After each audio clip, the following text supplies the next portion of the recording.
es cortísimo el tiempo como para que cada expositor pueda dar una buena palabra con respecto a lo que se quiere hacer. Tal como el pastor Ernesto nos decía, oiga, 7 meses es muy poco como para poder sacar a un genio de la palabra aquí. ¿Cierto? Que darle 2 horas de culto a Dios durante toda tu vida o durante el resto de tu tiempo. Son cosas preciosas reflexionar en lo que dijo. Es difícil encontrar un joven santo. Y ustedes no protestan la juventud aquí. Oiga, son ustedes los cuestionados. Claro, y después que de la temática y escuchar risotadas por ahí, entonces uno dice, claro, sí, cuesta. Cuesta. Se separan rapidísimo en lo que estamos. No somos capaces de poder sujetar o negarnos, porque a eso nos llamaba la palabra al principio, la cruz, el negarse. Claro. Si aquí en la búsqueda, porque escuchamos esa frase, buscar a Dios durante toda la vida. La búsqueda de Dios no es 2 horas nada más, sino que es durante toda la vida, desde que despertamos. La Escritura en un proverbio me parece que habla acerca de guardar la palabra. Y esta palabra, cuando tú la guardas, no tan solo está contigo en el momento de leerla, de memorizarla, sino que también dice, te guardará durante la noche y al despertar por la mañana te hablará. Y a veces la gente cuando despierta en la mañana la palabra no le habla, porque no la guardaron, porque no son capaces de tener una búsqueda muy profunda. La búsqueda te hace dejar cosas. El hombre que no deja cosas no puede dedicarse a una búsqueda. Entonces, por lo tanto, hay algo que se deja. Y una vez que se halla, algo se pierde. Nunca más volverás a ser el mismo si hallas lo que buscas. Y hay gente que se dedica solamente a la búsqueda y nunca hallan. Y los que no hallan, entonces no tienen cambio, no son transformados. Si no es fácil subir al monte. Nosotros tenemos siempre una palabra que hemos enseñado acerca de 3 personajes, Moisés, Josué y Aarón. Si ustedes observan la historia bíblica en Génesis, van a encontrarse con que Moisés estaba en la cima del monte. Y tenemos a un Josué a la mitad del monte y a un Aarón en la falda del monte. Los 3 estaban en distintos puntos. Y el que estaba en la falda del monte, ese hombre siempre se compromete con el pueblo, es consciente con el pueblo, oye al pueblo. Es un tipo democrático, o sea, la democracia. Él oye al pueblo y hace lo que el pueblo le pide. El que está a la mitad del monte es un hombre que oye su propio corazón. Y el que está en la cima del monte, ese es el que escucha a Dios. Y allí estaba Moisés. Entonces, por lo tanto, en la búsqueda hay que llegar arriba. De otra manera vamos a estar abajo, siempre oyendo al pueblo. El líder, yo escuché hace muchos años una temática del pastor Ernesto Silva que hablaba acerca del líder y hablaba del siervo. El líder está, en este caso, comprometido con el éxito, con el aplauso, mientras que el siervo está comprometido con la palabra de la cruz. Sí, con el hombre que se niega, con el hombre que muere, con el hombre que se vacía para ser llenado. El hombre que solo va a oír a Dios y va a dejar de oírse a sí mismo. Si esta cosa de guardar silencio, guarda silencio ante el Señor y confía en Él. ¿Ves? Confiar en Él. La confianza en Dios te lleva al silencio. El silencio te lleva a confiar en Dios. Y el silencio no es simplemente callar la boca. El silencio es callar sueños. El silencio hace que el futuro tuyo se calle, guarde silencio. Y te pones en las manos de aquel que te da confianza. Por eso Dios dice, fíate de mí, de todo tu corazón. Y no te fíes de tu propia prudencia, que no confiemos en nuestra prudencia, sino más bien nos fiemos del Señor. Y eso es lo que es la fe, fiarse de Dios, confiar en Dios. Esto me recuerda a un tipo que cruzó a través de la cuerda floja de un edificio a otro, con una vara. Ustedes saben cómo lo hacen, con una vara para darse equilibrio. Y cuando lo logra, al otro lado el aplauso. Toda la gente aplaudía, contenta. Los nervios se pasaron, el susto, y el hombre sobrevivió a su proeza, llega al otro lado y luego dice, pero tengo un desafío más. Voy a volver por la misma cuerda, pero esta vez voy a tomar esta carretilla y voy a cruzar al otro lado. Y la gente dijo, no, la carretilla le va a hacer perder el equilibrio, no es lo mismo que la vara. Entonces la gente empezó a murmurar y él dijo, ¿qué sucede? ¿No confían? ¿No creen que yo lo lograré? No, decían muchos.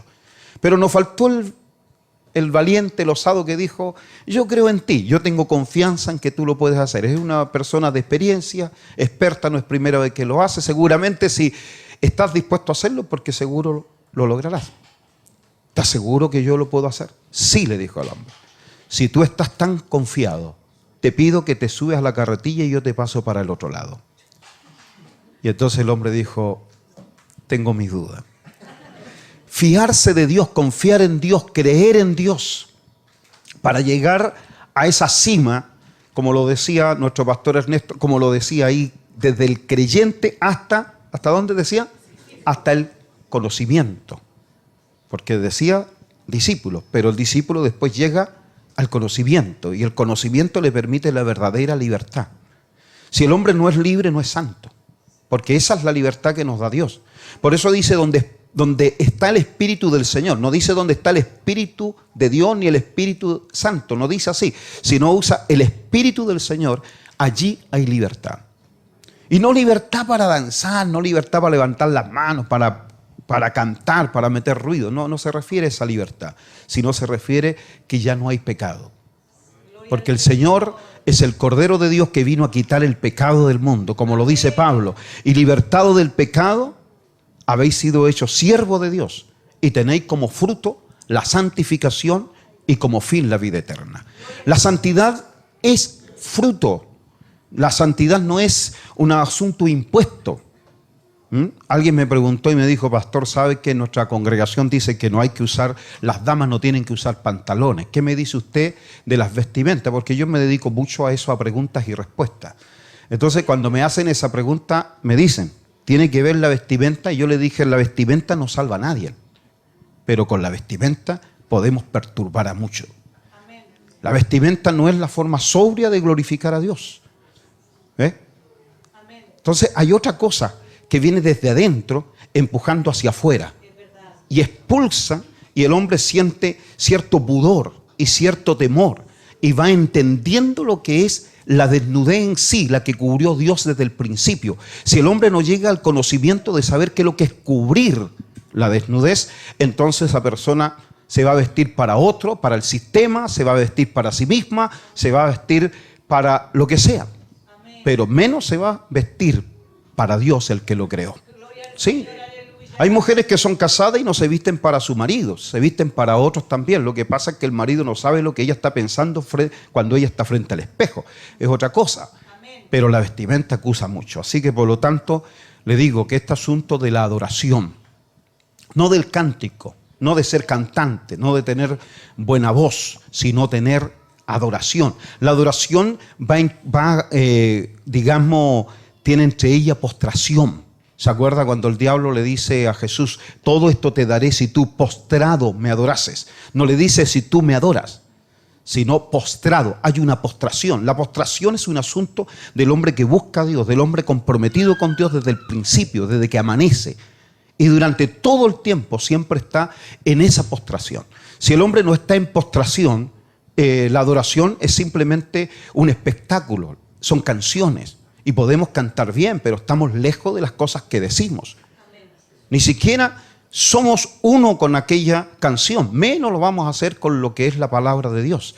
Así que por eso que le digo que la búsqueda es una cuestión donde abandonamos, dejamos. Mire, en la película de los 10 mandamientos hay un diálogo allí donde el personaje Moisés conversa, o más bien se separa y se juntan las dos, la que fue la novia de Egipto, y se junta con la esposa Séfora, la del desierto. Y cuando ellas dos se juntan y se hacen amigas y conversan, la que fue la egipcia, en este caso la novia egipcia, cuando él era un egipcio, ella dice, yo lo perdí cuando salió a buscar a Dios. Y entonces responde Séfora, la esposa, en ese diálogo, y yo lo perdí cuando lo halló. Dos cosas, salir a buscar y la otra cosa es hallar. Si un hombre halla a Dios, es posible que nunca más vuelva al punto de partida. Sí, los mismos músicos, por ejemplo, pueden subir con la guitarra al monte y es posible que bajen sin ella y salgan comprometidos a otra cosa, a seguir por el camino del Jesús que murió en la cruz. Él no nos dijo toma el acordeón, no nos dijo toma el piano, no nos dijo toma la guitarra, sino toma tu cruz. Claro, tu propia cruz, no la cruz de Él, nuestra cruz. Y entonces niégate a ti mismo, dice, pero cada día, no es un asunto de negarte una sola vez, negarte cada día, cada día te da una oportunidad no para servir a Dios, sino que cada día ese es un día de tentación, es un día de prueba, es un día de tropiezos, como escuchábamos, tropezar con la misma piedra. Aunque no uso palabras como Ernesto Silva de tratarlos de idiota y cosas así, pero bueno, todos entienden, ¿cierto?, ese vocablo. Para Ernesto Silva no somos ninguno, no hay ninguno aquí. Siempre es así, pero es bueno, nos gusta. Yo llevo muchos años en el Evangelio, muchos años en el pastorado y me encanta escucharlo y que eso a uno lo desafíe y que eso también lo desnude. Uno espera, sí Señor, habla de tal manera que Dios quite todo tipo de velo y no quede nada escondido, no tengamos nada que esconder delante de Dios y delante de ustedes mismos. Por eso que somos muy públicos y esa forma en que me conoció, yo encontré un tremendo riesgo de parte de, porque le hice pregunta. Le pregunté a él, ¿cómo me conoce? No lo conozco. ¿Cómo conoce al pastor Ernesto Silva? También es primera vez, dice. ¿Y cómo conoce al pastor Luis Cueva? También le dije. Y él también es primera vez, dice. Él lo ubica allá en Concepción, trabaja en la municipalidad y más no. Entonces, oiga, lo que hizo el hermano, tiene confianza en que no vamos a venir aquí a desparramar, ni a desarmar, ni a destruir. Y esperamos que sepan oírnos. No queremos poner a los músicos como que no son útiles, son muy útiles. Pero nosotros cuando reflexionamos en la palabra, para nosotros es la pura palabra. Para mí la música es otra cosa, los instrumentos somos nosotros. Eso es lo que uno piensa. Yo no soy muy dado a la... Discúlpenme, seguramente me vieron sentado allí este tipo apagado que no quiere... No soy muy dado al cántico, no soy muy dado a eso porque en realidad pareciera que uno no se siente representado en el ritmo. Creo que eso es para nosotros, aquí estamos divirtiéndonos nosotros, Dios en ningún momento se está divirtiendo con nuestros cánticos. Somos nosotros, y esto es para nosotros, ¿para qué estamos con cosas? Para la juventud, le encanta moverse, saltar. Sí, yo también fui joven y salté. Y háganlo nomás, pero algún día seguramente van a aterrizar con la palabra y se van a dar cuenta que se darán cuenta que perdieron muchos años. Muchos años. La música nos encierra, nos enclautra, nos mete hacia adentro y nos deja aquí, estaciándonos, cuando hay tanta gente que se está muriendo. Nuestro país nos necesita. Nos damos cuenta cómo está nuestro país, cómo está quedando con las nuevas leyes y no estamos haciendo absolutamente nada. Sí, nos estamos quedando a brazos cruzados, estamos adormecidos y más encima nos vienen a cantar. Peor todavía. Entonces necesitamos en realidad salir hacia afuera, hacia donde Cristo fue. Cristo nos encerró en el templo. Le llamó la casa de oración, la casa del Padre y todo eso, pero no se metió a encerrarse adentro. Sí, no buscó ni adoración, sino que se sometió a la obediencia. A la obediencia. Él dice, Padre, te he glorificado aquí en la tierra. Entonces eso de glorificarlo, así como lo hace Juan el Bautista. Un día me enseñaba el Espíritu Santo y me decía, ¿sabes? ¿Quieres saber quién es un profeta? Jeremías, me dice. ¿Quieres saber quién es un siervo de Dios? Oseas. ¿Quieres saber quién es un adorador? Juan el Bautista. Y díganme, si ustedes meditan en la vida de Juan el Bautista, ¿lo vieron alguna vez con algún instrumento? No, Señor. No en cuanto a instrumento no le llegaba ni a los tobillos a David. ¿Sí? Amén. Pero él me dijo que Juan el Bautista era un verdadero adorador. ¿Por qué razón? ¿Cómo terminó Juan el Bautista? No tan solo terminó con su cabeza en una bandeja, sino que fue un hombre que a pesar de ser el mayor de todos los profetas, como el mismo Jesús lo menciona, Juan el Bautista fue un hombre que dijo, es necesario que yo mengüe, pero que él crezca. ¿Ves? Es un hombre que se somete, que obedece, que hace aquello que el Dios del cielo le envió a hacer. No se dedicó a otra cosa. Se mantuvo siempre apartado en el desierto y en su obediencia. La mejor adoración es esa, la obediencia y el cumplir la obra para la cual el hombre fue llamado. Y eso es lo que hace Juan el Bautista. Entonces, cuando vemos a todos estos personajes que nos hablan, porque la palabra está escrita aún en la vida de los hombres. Y eso es lo que tiene que suceder en cada uno de nosotros, que algún día mis hijos vean la palabra en mí, no tan solo en las escrituras, sino que yo para ellos sea la inspiración, el anhelo de buscar a Dios para hallar aquello que su Padre halló, que tiene. La adoración, el adorador no es el hombre que canta para hacer venir la presencia de Dios, sino la presencia de Dios en él le hace adorar a Dios. No estamos en los días en que hay que bajar la presencia. Él ya descendió en el aposento alto y el Espíritu Santo nunca más lo vamos a invitar a estar, porque está. Y el Espíritu Santo está aquí en nosotros. Esto es la iglesia de Dios, cada uno de nosotros, piedras vivas. Eso es lo que somos. Ese es un adorador, una piedra viva que confiesa a Jesús, ¿ve?, como el Cristo, el Hijo del Dios viviente. Porque esa es la pregunta que le hace el maestro. ¿Qué dice la gente que es el Hijo del Hombre? Y la gente opina en sus conclusiones. Debe ser un profeta, capaz que sea Juan el Bautista, Jeremías por ahí, o Zacarías, me parece que y mencionan algunos. Y ustedes, le dice Jesús directamente. Y ustedes, vosotros, ¿quién decís que soy yo? ¿Y se acuerdan lo que dice Pedro? Tú eres el Cristo, el Hijo del Dios viviente. Y ahí entonces el maestro dice: bienaventurado eres Simón, hijo de Jonás. Mire, Simón, nombre, hijo de Jonás, parentela, porque esto no te lo reveló carne ni sangre.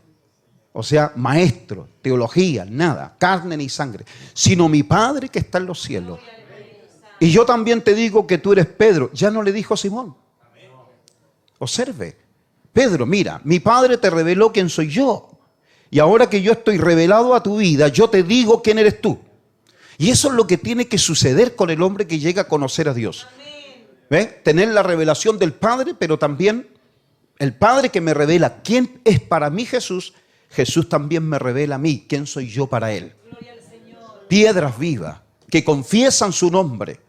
Y que con estas piedras vivas edificará una iglesia sobre la roca viva, que es la revelación, y en este caso es Cristo. Eso es lo que somos. No una iglesia evangélica, no porque viniste acá, te inscribiste en un libro y eres parte. No, Dios está construyendo una iglesia con piedras vivas. Gente que confiesa, ¿ve? Gente que se niega a sí mismo. Gente que se deja romper por el maestro y vaciar por el maestro para después nos llene. Porque si no sucede eso, van a quedar muchas opiniones en nosotros. Los jóvenes van a tratar de cambiarlo todo, porque eso es lo que hacen los jóvenes, y a veces es en vano. Joven, es en vano. Trata de cambiarlo todo, pero es en vano. Va a llegar un momento en que si tú eres un llamado de Dios, te va a frenar la palabra y te va a decir que perdiste el tiempo con tratar de traer algo nuevo. No hay nada nuevo, no hay algo nuevo que viene. Cristo lo es todo. Y allí está siendo edificada la iglesia, aunque aparezcan nuevos apóstoles, nuevos mensajes. Ustedes están viendo la locura de los nuevos mensajes, traen de todo. Hoy día nos están invitando a renunciar a muchas cosas, incluso a declarar a los pastores como nuestros padres de nuestra alma. Imagínense. Sí, dame tu alma. Oiga, ya parece un llamado medio demoníaco, porque que le demos el alma si ya hay uno solo que la compró. Sí. A mí, por favor. Sí. Para allá. No, mejor para allá. No. Ya, ok.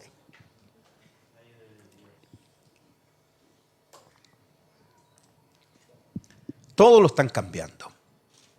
Todo lo que es búsqueda están llegando a un mismo propósito. Todos a un mismo propósito, que no es Cristo. Y para nosotros es el gran tesoro escondido. Lo que necesitaban nuestras almas. ¿Sí? Así que, amados, mire, yo tengo el texto bíblico para leerle, y tal como dice nuestro pastor Ernesto, consideren, yo ni siquiera tomé bien el tiempo, pero seguro vamos a pedir al hermano Albano que me diga cuándo se nos cumplió la hora, pero hay que tomarla desde que empecé a hablar, ¿sí? No desde que voy a leer el texto. Aquí dice Juan en el capítulo 15, en el verso 8 dice: en esto es glorificado mi Padre, en que llevéis mucho fruto y seáis así mis discípulos. Eso es. En esto es glorificado mi Padre, en que llevéis mucho fruto y seáis así mis discípulos. Yo estoy dedicado al discipulado. Siempre estoy discipulando. Hay jóvenes que se apartan conmigo por mucho tiempo. Jóvenes que una vez se apartaron conmigo 3 años. 3 años de su vida la entregaron para caminar al lado de uno.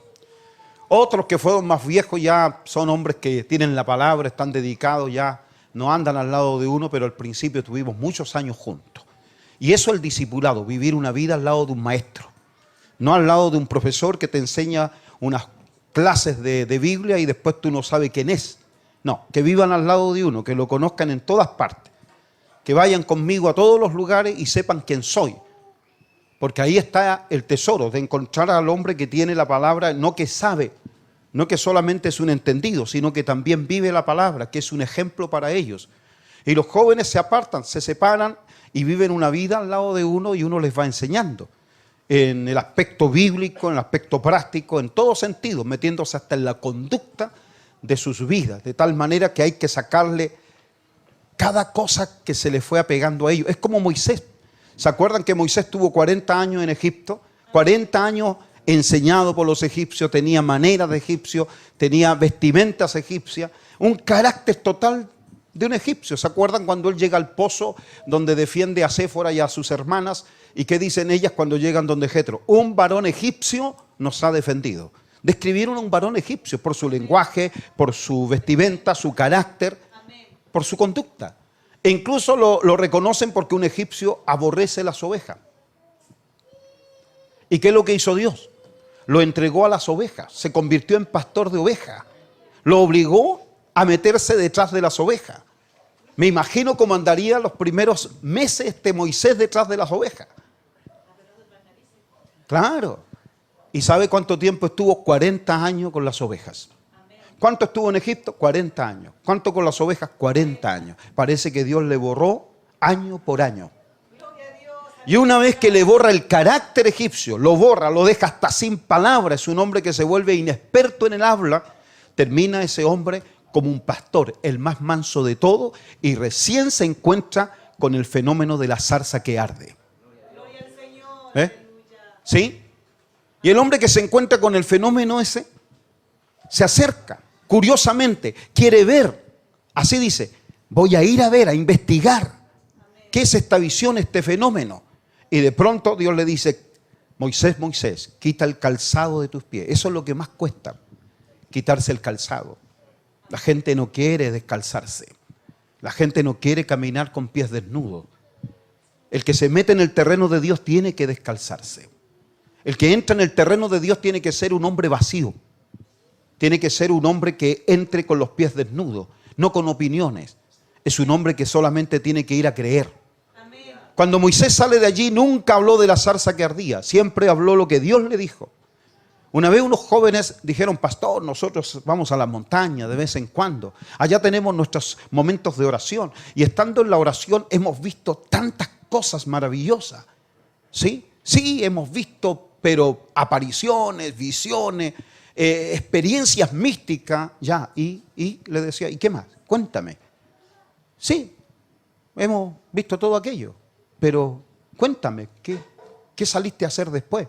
No, ahí tenemos nuestras experiencias. Sí, pero ¿te dijo algo Dios? No, no nos ha dicho nada. Entonces no es nada. Porque la visión mística que tiene Moisés es con la zarza que arde, pero de la zarza salió una voz. Y él se quedó con esa palabra. No salió para decir, esta es la iglesia de la zarza que arde. ¿Sí? Claro. Es lo mismo ustedes, ¿cómo se llama? Antorchas de la fe. Imagínense que ninguno de ustedes tenga ese fuego en las antorchas. Qué terrible. Pertenecer a la iglesia Misión Pentecostal y no salen a ninguna parte. Llevamos nombres, ¿cierto? E incluso hemos cometido errores porque el gobierno, la autoridad, el Estado nos pide que cuando queremos una personalidad jurídica darle un nombre de fantasía. ¿Sabe usted que son puros nombres de fantasía? Puros nombres de fantasía. Yo no sé qué dirá Dios cuando nosotros llevamos y colocamos nombres de fantasía. Puros nombres de fantasía. Alguien abre un negocio, Ebenezer. Y son nombres de fantasía, no son nombres verdaderos. Qué terrible como somos. En eso nos hemos convertido. Por eso casi somos una iglesia virtual. O sea, significa irreal. Que no somos reales. Entonces, ¿qué es lo que sucede? Que el diablo por eso que respeta a muy pocos. Son muy pocos los respetados por las fuerzas del infierno. Por eso que la iglesia con facilidad se contamina con muchas cosas. Por eso estamos tan divididos, tan separados. Tenemos nuestras propias personalidades según los títulos que nos hemos dado. Pero Moisés salió con la palabra. Recibió la ley de Dios y esa fue la que entregó. Y nunca le habló de cosas místicas al pueblo. Ni tampoco y mandó a hacer una bandera, un estandarte con la zarza que ardía. ¿Ve usted? ¿Logra ver? ¿Observa? Entonces nosotros también, yo le decía a los jóvenes, pero Dios te habló, te envió con algo, tienes una misión, una obra que hacer. No, nada, solo experiencias místicas, eso no nos sirve. Nos convertimos en una iglesia mística, encerrado en ello, y por lo tanto, de pronto cuando queremos que Dios avive su obra otra vez, queremos vivir las experiencias del pasado y no esperamos que Dios haga algo en el presente, lo que Dios tiene pensado hacer. El pentecostal, si Dios no hace lo mismo que hizo allá en el 1909, pareciera que Dios no está. ¿Ve? Siempre esperando que sucedan las cosas que nosotros creemos que esto comenzó con nosotros. Y no es así, esto comenzó hace mucho tiempo. Si Dios ha de hacer algo nuevo otra vez, será lo mismo que hizo allá hace casi 2000 años con Jesús muriendo en la cruz. El que fue traspasado, y cuando fue traspasado brotó agua y sangre. Como de un Adán, el primer Adán, de su costado herido nació Eva, del costado herido del postrer Adán nació la iglesia. Y allá tiene que volver la iglesia, tiene que volver al costado de Cristo. No como una Eva que no se mantuvo al costado de Adán, sino que apartándose del costado de Adán, salió y fue tentada por la serpiente. Por eso Pablo dice, temo que como la serpiente con su astucia sedujo a Eva, vuestros sentidos, le dice a la iglesia, se han extraviado de la verdadera fidelidad y sinceridad para con Cristo. La iglesia cada vez se aparta más de su marido, de su esposo, de Cristo. Pablo quiere presentar a una iglesia virgen y pura. Mire, dos cosas, virgen y pura. No se trata solamente de virginidad, se trata de pureza. La pureza tiene que verse de lejos, la pureza debe ser notoria en todo lugar. No tan solo dar a conocer que la persona es virgen, sino también tener pureza, tener pudor, tener vergüenza y saber que en todo sentido tenemos que honrar al Señor donde quiera que vayamos, en todo lugar, sin avergonzarnos por nada de aquel que nos dio esta libertad, que representamos nosotros al reino de los cielos. No estamos representando. Hace poco, como avisaban de que venía llegando de afuera, sí, allá mismo les he dicho, cuando me piden, cuando me presentan que hable del país que vengo, miren, saben, no sé hablar muy bien de dónde vengo, pero sí sé hablar muy bien hacia dónde voy, porque pertenezco al reino de los cielos, ya no pertenezco al reino de Chile. Y en el Perú, sobre todo, de pronto se dan temáticas muy problemáticas con esta cosa de lo que fue la guerra del Pacífico. Me preguntan cosas, me dicen cosas, y ahí también nos ponemos un poquito bien áspero en la conversación. ¿Ya? ¿Viene usted? ¿En qué llegamos con algunos pastores cuando conversamos acerca de la guerra del Pacífico? Y una de las cosas que más le digo, pastores, representamos el reino de los cielos. Amén. Ni siquiera el reino de Chile ni al reino del Perú. Ya fuimos sacados de allí. Amén. Ahora somos embajadores. A mí me tocó ser embajador en mi país, en Chile. A ustedes acá. Por lo tanto, evoquémonos a eso. Y esa es nuestra realidad. Amén. Y nosotros tenemos que hacer presente el reino de los cielos en todo lugar. Amén. En todo lugar. ¿Sí? No imponemos las cosas, pero yo le digo que la palabra igual se impone. ¿Verdad que sí? Se impone por sí misma, porque la palabra tiene fuerza en sí misma, tiene su propio carácter, tiene su violencia la palabra de Dios. Sí, claro, así como por ejemplo lo he dicho en otras oportunidades. ¿Usted podría empujar el viento? Vamos a ayudarle al viento y lo vamos a empujar, le vamos a dar una pequeña ayuda. No puedes ayudar al viento, así también no puedes ayudar a la palabra. Solo tienes que predicarla, obedecerla. Ella hará aquello para que la envíe, dice. La palabra nunca hará lo que nosotros queremos. Por eso que importante es entender que no estamos haciendo descender la presencia de Dios. Pedro dijo junto con Juan, dijo, no tengo plata ni oro, mas lo que tengo te doy. No se pusieron a orar para que descendiera la presencia de Dios, sino que le dieron lo que ellos tenían, lo que había allí. Cristo tampoco se puso a orar frente a la mujer sirofenicia, aquella que vino, cierto, sintiéndose, ¿cómo se sentía ella? Menospreciada porque era una cananea. Y Cristo la hizo sentir peor todavía cuando le dijo, el pan no se lo puedo dar a los perrillos. ¿Y qué dijo esta mujer sabia? Aún los perrillos comen de la migaja que cae de la mesa de los hijos. Y Jesús le hizo el favor. Le dio esa migaja. Le dio la sanidad de aquella persona que la necesitaba ante la intercesión de esta mujer que tal vez, siendo cananea, sirofenicia, no era para ella el pan, pero Jesús le dio esta migaja. Pero no se puso a orar. Jesús frente a la tumba de Lázaro se pone a orar, pero dice, yo sé que tú siempre me oyes, pero la oración lo estoy haciendo a causa de los que me están mirando, de la gente, para que todos vean que oró al Padre y el Padre respondió. Pero no, Jesús no le tenía necesidad. Él ya tenía la sanidad. Él sabía que a eso había venido. Él sabe que es la resurrección, que es la vida. Y se para frente a la tumba y hace el tremendo milagro a la vista de todos. Cuando ya llevaba 4 días, cuando el hombre se había convertido en una llaga podrida desde la cabeza hasta la planta de los pies. Cristo vino a sanarnos, porque eso es lo que era según el profeta Isaías. El hombre es una llaga podrida, pero Cristo vino frente a esa llaga podrida cuando no quedaba un justo, cuando no había ninguno bueno. Entonces Él hizo el milagro. Imagínense, pudo haberlo hecho en los días de Noé, como lo hemos dicho en otras oportunidades. Al menos había uno según su generación, un justo.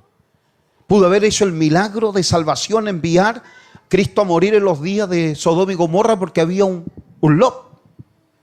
Vino cuando no había ninguno, cuando nadie buscaba a Dios. Merecíamos el castigo y Él separa entre Dios y nosotros. Gloria a Dios. Y no se puso a cantar, sino la postración. Aprendió la obediencia. Y esa obediencia le trajo, hermanos míos, como lo dije hace poco, porque allá sabe que la presentación cuando uno llega a otro país, me ha tocado varias veces ya, y la presentación es un predicador internacional. Oye, y le da otro carácter, otro título. Uno como que le oye mejor cuando es extranjero que cuando uno está en su propia casa. Y le dije, hermanos, ustedes me están dando un carácter de predicador porque crucé una frontera. Y al darme ese carácter de predicador internacional porque crucé una frontera, ¿en qué se convierte el hermanito común aquí? Lo hacen más chico todavía al lado de uno porque uno es internacional y el hermanito. Yo le voy a hablar de alguien que cruzó una frontera. Jesucristo, siendo Dios, se hizo hombre. Esa frontera sí que no la puede cruzar cualquiera. ¿Quién de nosotros, por ejemplo, diría yo me quiero convertir en un perro, bajar de categoría, de hombre a perro? Nadie. Para que te tiren agua caliente, para que nos tiren piedras, nos pateen, nos dejen durmiendo afuera y cuando se acuerden nos den alimento. Cristo se despojó. Así dice la palabra. Se despojó. El que merecía estar en el trono vino a ceñirse la toalla y a lavarle los pies a los discípulos. Esa sí que es frontera. Él sí que merece esa gloria de llamarle internacional, interestelar y cuanto queramos llamarle. Él se lo merece, nosotros no. Nosotros obedecemos. Obedecemos en hacerlo. Así que por lo tanto miremos a Cristo, el que aprendió la obediencia. Y en esa obediencia llegó hasta una muerte. Y esa muerte fue la muerte de cruz, que no cualquiera la sufre. Y cruzó la frontera de ser el único que no era digno de muerte. Lo matan, se muere y se va a las partes más bajas y de allí sube hacia la eternidad porque resucita de entre los muertos. Esas son fronteras poderosas que Cristo cruzó. Y con todo eso ahí tenemos un adorador de excelencia que nosotros tenemos que imitar. Por eso dice, el que dice permanecer en Él debe andar como Él anduvo. Claro. Porque en el fondo aquí nosotros hacemos lo que también nos gusta. Lo que nos gusta. Yo no creo que alguien aquí toque música porque no le gusta, sino porque está cumpliendo en obediencia a Dios. Es porque nos gusta. Sí. Hay gente que le gustó y que renunció para dedicarse a la prédica de la palabra. Conozco a otros muchachos, eran en ese tiempo muy dados a la música, no alcanzaron ni a grabar, iban directo hacia éxito, a punto de entrar a un estudio de grabación y la palabra los alcanzó. Y cuando los alcanzó la palabra, dejaron los instrumentos y se fueron al monte a buscar a Dios. Hoy día son predicadores, se lo pasan en la calle, no predicadores de púlpito. La mayoría sueña con ser predicador de púlpito. Siempre le digo a los hermanos y a los jóvenes, a los que llegan, le digo, cuidado, el púlpito aquí está ocupado. Y si tú quieres ser predicador, a la calle. A la calle. Yo quería ser predicador de la calle, yo quería ser evangelista, yo quería andar allá. Hasta que Dios me tomó y me encerró aquí para preparar a otros más. Y a todos los he preparado para la calle. Y allá andan en la calle. Allá. Tengo hasta evangelistas, ministerios de evangelistas en nuestro medio. Y no son evangelistas de salones. Hoy día los evangelistas son de salones. Porque en la calle no pueden levantar ofrenda.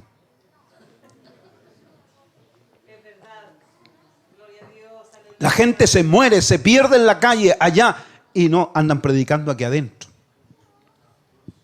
Dentro de las iglesias. Y cuando la gente pasa a aceptar a Cristo, son gente de iglesia. Gente que llora, gente que siempre de alguna manera son tocados. Como escuchábamos delante, Dios conoce el mismo cuento de siempre, las mismas lágrimas, por lo mismo. Tiene que llegar un momento en que tú, que has tropezado, seas ese hombre valiente, siervo de Dios, que sabes que algún día tendrás que dar cuenta delante de Dios y tienes que seguir haciendo la tarea que Dios te mandó a hacer. Y dejar de llorar, dejar de estar ahí tirado en el suelo siempre quejumbroso o siempre con las excusas. Tienes que pararte y seguir adelante porque desde el día que Cristo te hizo libre no eres esclavo de nadie. Ningún tropiezo te puede hacer esclavo de otro. Sigue siendo esclavo de Jesucristo, adorador de Dios. Porque en eso nos ha convertido. Él es Dios, Él es Padre y Él es Señor. Dios tiene adoradores. El Padre tiene hijos. ¿Y qué es lo que tiene el Señor? Siervos, esclavos. Por lo tanto, cuando tú estás frente a Dios, eres un adorador. Cuando estás frente a un Padre, tú eres hijo. Y cuando estás frente a tu Señor, eres siervo. Y por lo tanto, no podemos nosotros dejar de lado esos atributos. Eso es lo que nosotros somos. Cuando estamos delante de Dios, somos adoradores y tenemos que serlo de verdad. Y el adorador no es que Dios esté encerrado en los templos y Dios está aquí. Y este es su lugar donde mora Dios y Dios no mora en ningún otro lado. No, Dios está en todo lugar, donde quiera que vayas. Vas al supermercado, vas al mall, vas a la plaza, donde quiera que vayas. Si vas a la playa, no puedes creer que Dios no está allí. Y si está Dios allí, tienes que seguir siendo un adorador. Y no puede ser que te vas a sacar la ropa y te vas a poner ahí con tu vientre al sol y olvidarte que Dios está allí. Dios es digno de adoración y debes tener una postración en todo lugar donde quiera que vayas. No puede ser que solamente aquí tengamos una actitud de adorador, sino en todas partes. Con guitarra, sin guitarra, con música, sin música, porque no estamos hablando de cántico. La música es evolutiva, la adoración es una sola. La postración es una sola, postrado ante Dios. No puede ser que anoche estuviste postrado ante otra cosa y vienes aquí a decir que adoras a Dios. No, Dios no acepta tal adoración si tu postración está haciendo al mundo. Estás postrado ante el mundo, ante el pecado. No puede ser que durante la semana estuviste postrado ante el fútbol y después venías aquí a cantar. No, no podemos tener una postración ante otras cosas pasajeras de la vida. No, no améis al mundo ni las cosas que están en el mundo. ¿Quiénes son esos? Los que no aman al mundo ni las cosas que son en el mundo son aquellos a quienes escribe Juan cuando dice: escribo a vosotros, hijitos, porque conocéis al que es desde el principio. A vosotros, padres, dice, porque conocéis al que es desde el principio. O sea, los que conocen, los que llegan al conocimiento, saben que conocen al que es desde el principio, dando a entender que a pesar que el principio fue hace tanto tiempo, Dios no ha cambiado. Por eso dice que Él daría a conocer su nombre. Llegar a conocer su nombre, ¿tú crees que porque lo lees aquí y lo puedes deletrear, eso es conocer su nombre? No. Conocer su nombre es llegar hasta el final, de ver el cumplimiento de aquello que dijo. Sí. No de hallarte tú fiel, sino darte cuenta al final de los tiempos que Dios ha sido fiel, que Dios no ha cambiado. Por eso Jesús, cuando le preguntan sobre el divorcio, Él dice: ¿no habéis leído que el que los hizo al principio? ¿Dónde se remonta? Al principio. No se remontó a los días de la ley. No dijo Moisés, dijo, sino no habéis leído que el que los hizo al principio, varón y hembra los hizo, por lo tanto el hombre dejará padre y madre y se unirá a su mujer. Se remontó al principio, porque Cristo no es como un reformador. Cristo no es como un Moisés que vino a regularizar el matrimonio. Moisés regulariza el matrimonio. Cristo lo restaura volviéndolo al principio. Y de eso se trata. No se trata de que hoy día regularicemos las cosas, sino más bien que siempre nos volvamos al principio. Si no nos volvemos al principio de lo que es la palabra, jamás será restaurado todo. Por eso, al que habéis conocido desde el principio. Os escribo a vosotros jóvenes, mire lo que él escribe. Os escribo a vosotros jóvenes porque habéis vencido al maligno. Pero luego dice por segunda vez: os escribo a vosotros jóvenes porque sois fuerte. ¿Ve? Porque sois fuerte y su palabra mora en vosotros y habéis vencido al maligno. La primera tarea del joven es vencer al maligno. La segunda es que con la palabra que permanece en ellos serán fuertes y volverán a vencer al maligno. Claro, a veces salen del mundo, los jóvenes salieron del mundo, cantan aquí, pero todavía no nos dan garantía de que 40 años más adelante seguirán siendo los mismos. Díganme, jóvenes, ¿qué garantías nos dan? Anduve en la iglesia peruana de la Selva, visité como 7 distintas iglesias, yo creo que más, porque algunas se reunieron entre varias en un lugar, y conociendo sabe que había solo adultos, los jóvenes habían desaparecido de las iglesias. Me dio pena no ver jóvenes. ¿Qué pasó con los jóvenes? Aquí veo harta juventud, pero es posible que algún día nos convirtamos en una iglesia de viejos, porque los jóvenes desaparecieron. Los jóvenes no están fusionados con los viejos, están separados. La Escritura, la promesa de la palabra de Dios dice que los viejos tendrán, ¿qué tendrían los viejos? ¿Ah? No, los viejos tendrían sueños y los jóvenes visiones. Pero sin el sueño de un viejo, un joven no puede visionar.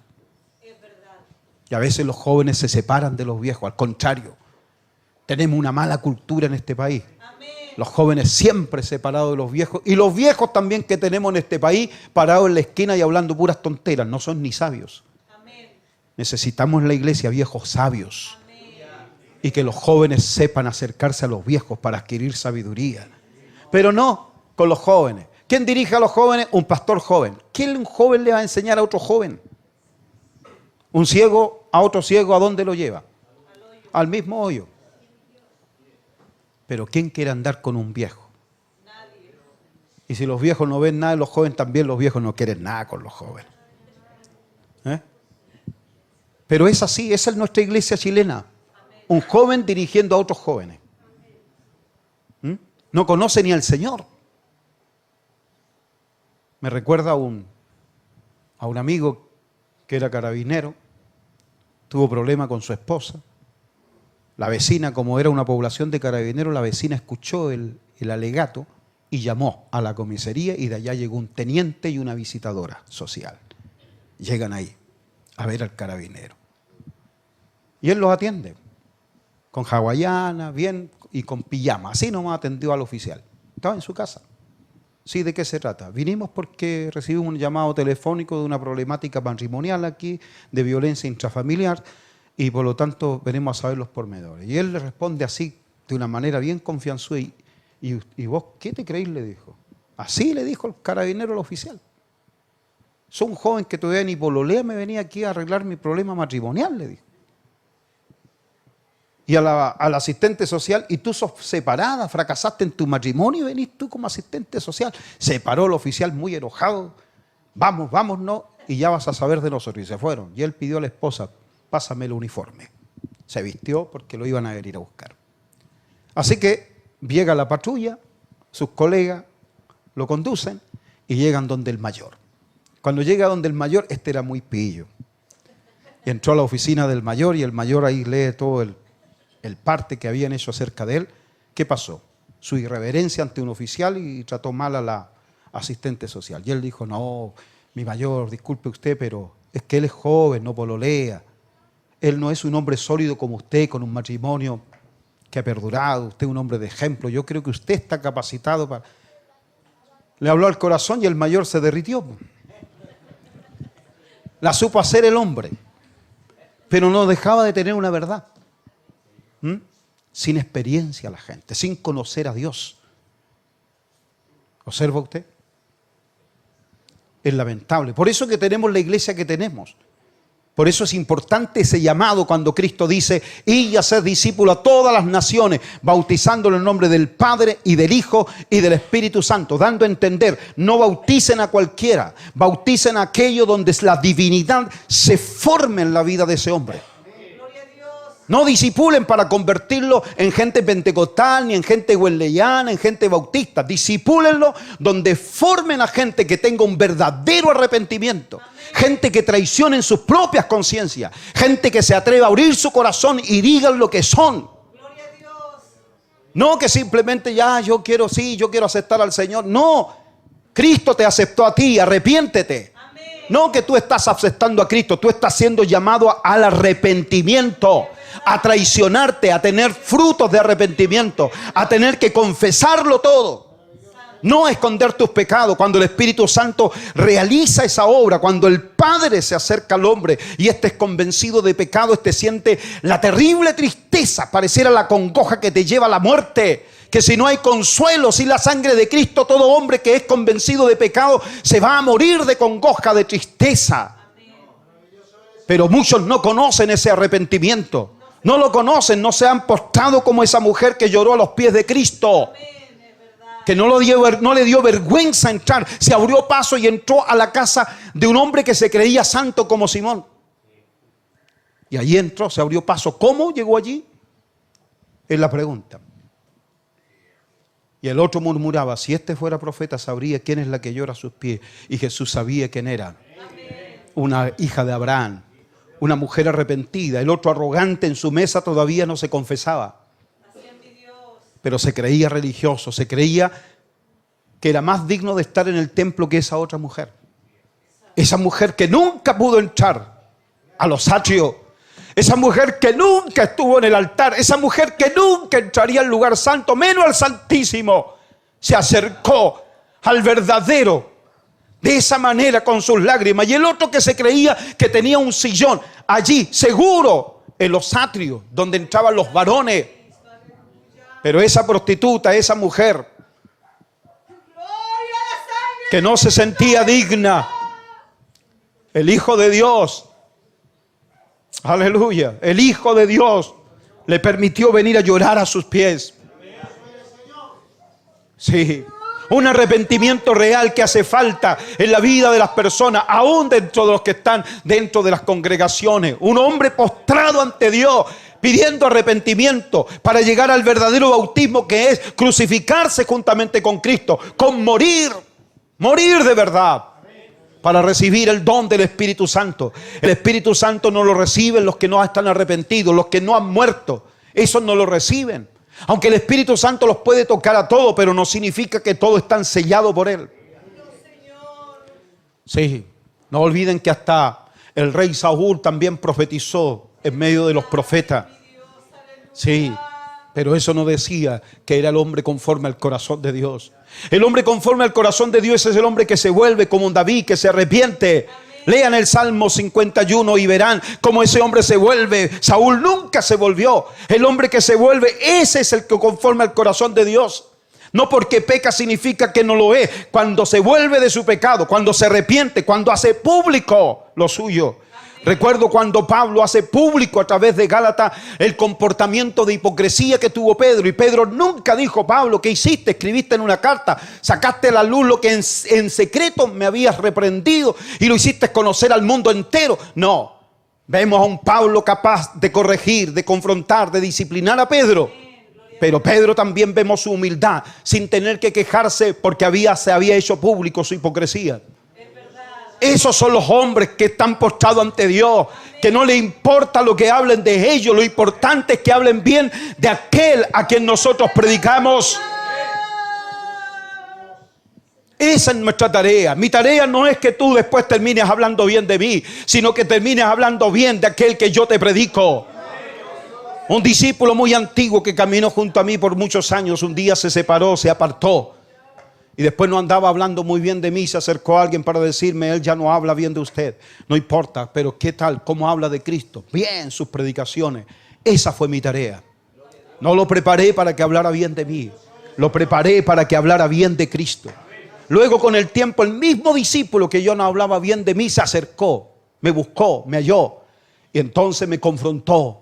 Pero no me confrontó para decirme que yo había fallado. Me confrontó para decirme, ¿qué hizo usted conmigo? ¿Qué hiciste, pastor? Me dijo. ¿Por qué? ¿Qué pasó? Donde voy no puedo negar a Cristo.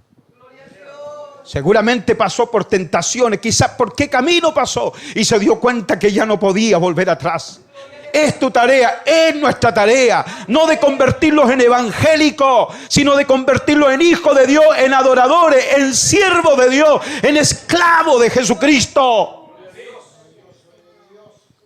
Que no estamos aquí para engrandecer nuestros nombres, porque si algún día te olvidas de nuestros nombres, no te habrás olvidado de nada. Pero una cosa te digo, si te olvidas de Jesucristo, lo habrás perdido todo. De Él no tienes que olvidarte. Y por lo tanto, ese es el trabajo. Entonces, ¿cómo? No es que yo esté en contra de un joven dirigiendo a otro joven. Seguramente madurará, le ayudará, pero no es esa la tarea. No es la forma. Entonces, por lo tanto, hay que hacer una buena formación. ¿Cómo vamos en el tiempo? No tomé el tiempo yo, ¿eh? Alguien que me diga, por favor, ¿dónde está? Salió nuestro hermano Albano. Los que están grabando saben cuánto tiempo llevamos. Aprovechamos a saludar a los que están en sintonía, ¿verdad? A través de la radio. Si no me dicen nada, bien. Por favor. Como les digo, la divinidad tiene que ser formada en nosotros. Que la santidad no sea una prohibición, porque el evangelio no consiste en 1000 formas en que te prohíben las cosas. El evangelio consiste en tomar la cruz y negarte a ti mismo. No en que te obliguen o te prohíban. No es una cantidad de prohibiciones. Nada está prohibido, sino fuiste llamado a negarte. ¿Me entiendes? A negarte. La señorita, a negarse a sí mismo. Conozcan al Señor. A negarse, a vestirse para con Él. No voy a pensar igual como Pastor Ernesto Silva, y no tiene ningún problema. Él mismo nos ha enseñado que no tienes por qué pensar igual que otro. Pero no estoy de acuerdo que aquí vengas a buscar un amor de verano, ni un amor de retiro, ni un amor de... No, no es así, sino a esperar en Dios. Señoritas, piensen en sus hijos mañana. ¿Qué le vas a decir a tu hijo si te lo pasaste pololeando con uno y después con otro? ¿Qué moral? ¿Con qué vas a enseñar a tu hija el día de mañana? Por lo tanto, nunca vengan aquí a pituquear, sino en santidad vístanse a Dios y búsquenle y adórenle. Y no venir a mostrarse ante los jóvenes, ante un mino, como dice a veces el pastor Ernesto Silva. No, sino a Dios. Y si no, vas a perder el tiempo. Porque les digo, dentro de las iglesias evangélicas hay mucha fornicación. Demasiada. Es lamentable, pero la iglesia evangélica está en esas condiciones. Da pena nuestra juventud a nivel nacional. Da pena los paseos, da pena los retiros. Sí, de verdad. No hay búsqueda. No hay búsqueda. Y una señorita debe ser enseñada tanto por las más viejas, permítanme esa palabra, como lo dice la Biblia, la más vieja enseñar a la más joven, amar a su marido, lo tenga o no lo tenga. Ama a tu marido. ¿No sabes quién es? Espera en Dios. Esperen en Dios. Sí. Si esta cosa no es una atracción química, tengan cuidado, porque la química hoy día está terrible, porque se están atrayendo hombre con hombre hoy día. Así que la química está fallando. Nada de química. Revelación. Yo así me casé. Yo me casé, Dios me reveló a mi esposa y Dios reveló mi vida a la que fue mi suegra. ¿Sí? Todavía ni me conocía, mi suegra me vio en la casa en un dormitorio. ¿Y usted qué hace aquí? Pero si yo soy el esposo de la Viviana. Y ella supo de mucho antes que yo era el marido de su hija. Como yo también lo recibí. ¿Ves? Y no conocía ninguna otra mujer. Llegué, como se dice, virgen al altar. O para otro, un pavo. ¿Eh? Pero ahí llevamos 30 años de casados sin ningún problema. Nunca un problema. Nunca. Hemos andado muy bien. Lo hemos superado todo. ¿Sí? Una mujer sumisa, sujeta, porque ella entendió esto, que entre más sujeta, Dios más usa a su marido. Dios no va a usar a un hombre que una mujer esté murmurando en casa mientras yo ando predicando. Así que es importante. Por eso les digo, señoritas, esperen en Dios y verán. Esperen en Dios, no se apresuren. Si se apresuran, ahí es cuando van a cometer el terrible error. Así que, amados, no saco nada conseguir más si en realidad no vamos a dar con la temática precisa, porque uno trata de hablar de muchas cosas en el poco tiempo, ¿ya?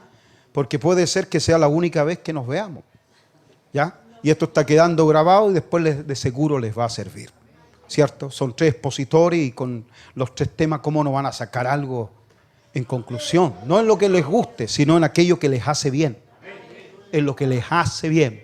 Que la paz de Dios sea con todos ustedes, hermanos, y será hasta siempre. ¿Dónde está nuestro hermano Albano?